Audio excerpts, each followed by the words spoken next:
আসসালামু আলাইকুম। আপনারা যারা সোনালী ব্যাংকে ডিপিএস করবেন তাদের জন্য আজকের এই ভিডিওটি। ডিপিএস এর এই ফর্মটি আপনারা কিভাবে পূরণ করবেন। প্রথমে আপনারা খেয়াল করুন, এখানে শাখার নাম কিন্তু শাখা কর্তৃক সিল মারা থাকে। যদি সিল মারা না থাকে তাহলে আপনারা শাখার নামটি লিখে দিবেন।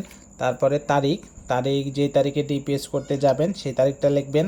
এখানে আবার খেয়াল করুন, শাখার নামের জায়গা আছে। যদি শাখার নামের সিল মারা থাকে তো ভালো, না থাকলে শাখার নামটি আপনারা লিখে দিবেন। তারপরে হিসাবে শিরোনাম, কী নামে আসলে ডিপিএস করবেন সেই নামটা লিখবেন বাংলাতে।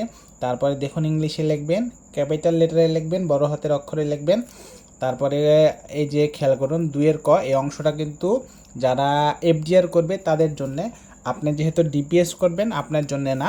তারপরে এখানে খ নাম্বার, এই অংশটা আপনার জন্য, আপনি ডিপিএস করবেন আপনার জন্য। ডিপিএস এর স্কিমের নাম আপনারা শিক্ষা, চিকিৎসা না এসবিএমএস না অনন্যা, যেটা হয় সেটা লিখবেন। এখানে স্কিমের মেয়াদ কত মেয়াদি সেটা লিখবেন।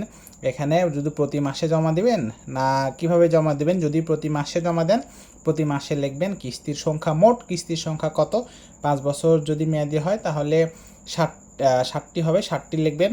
তারপরে খেয়াল করুন কিস্তির পরিমাপ কত, কিস্তির মান যদি 2000 হয় 1000 হয় যার যেটা সেইভাবে লিখবেন। এখানে কথাই লিখবেন।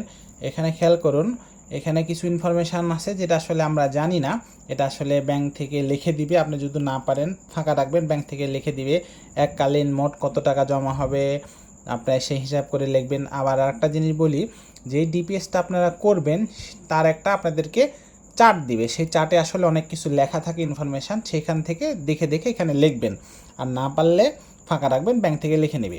তারপরে খেয়াল করুন হিসাব পরিচালনার পদ্ধতি, যদি এককভাবে হয় এককভাবে টিক দিবেন, যৌথভাবে হলে যৌথভাবে টিক দিবেন। তারপরে আসলে এখানে আপনার কিছু লিখতে হবে না, এটা প্রতিষ্ঠান হলে প্রতিষ্ঠান সংক্রান্ত। তারপরে পরের পেজে দেখুন, এখানে হিসাবধারীর নাম লিখবেন।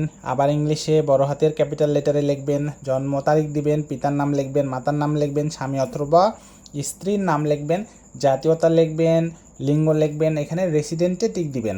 পেশা কী লিখবেন, মাসিক আয় কত লিখবেন, অর্থের উৎস কী লিখবেন। আপনাদের যদি 3 নাম্বার থাকে তাহলে 3 নাম্বারটি দিবেন। এখানে বর্তমান এবং স্থায়ী ঠিকানা, বর্তমান ঠিকানাটা লিখবেন। মোবাইল নাম্বারটা অবশ্যই গুরুত্বপূর্ণভাবে দেখে দিবেন যেন ভুল না হয়। তারপর স্থায়ী ঠিকানা লিখবেন।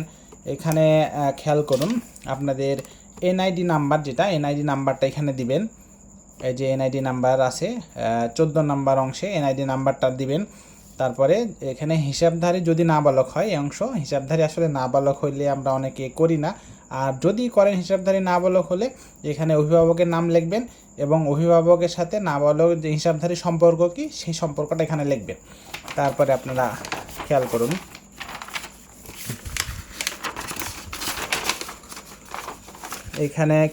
এখানে হচ্ছিল নমিনি সংক্রান্ত তথ্য। নমিনির নাম লিখবেন, নমিনির জন্ম তারিখ দিবেন, নমিনির ঠিকানা লিখবেন। এখন নমিনি কত পার্সেন্ট পাবে, আপনাদের এই হিসাবের কত পার্সেন্ট পাবে সেই পার্সেন্টেজ দিবেন।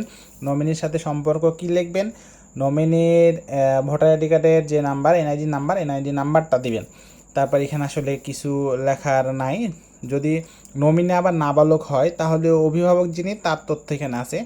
তারপরে খেয়াল করুন, এখানে আসলে আপনাদের নাম লিখবেন, স্বাক্ষর দিবেন এবং তারিখ দিবেন। তারপরে মোবাইল নাম্বার লিখবেন। এখন এখানে যদি এককভাবে হয় একজন, যদি যৌথভাবে হলে তাহলে 2 জন, হলে 2 জন, 3 জন হলে 3 জনের এখানে নাম লিখবেন, স্বাক্ষর দিবেন, তারিখ দিবেন, আর এখানে মোবাইল নাম্বার লিখবেন। আপনাদের কিন্তু এই ডিপিএসের ফর্মটি পূরণ করা শেষ। এর জন্য আসলে আপনারা ব্যাংকে গিয়ে অন্যজনকে বলতে হয়, অন্যজনকে আবার টাকা দিয়ে পূরণ করে নিতে হয়। এতটুকু জিনিস আপনারা যদি জানেন তাহলে কিন্তু নিজেরাই লিখতে পারবেন, পূরণ করতে পারবেন, কোনো সমস্যা নাই। আশা করি ভিডিওটি আপনাদের উপকারে আসবে। শেয়ার করে সেভ করে রেখে দিবেন যাতে ভবিষ্যতে কাজে লাগে। ধন্যবাদ। আসসালামু আলাইকুম।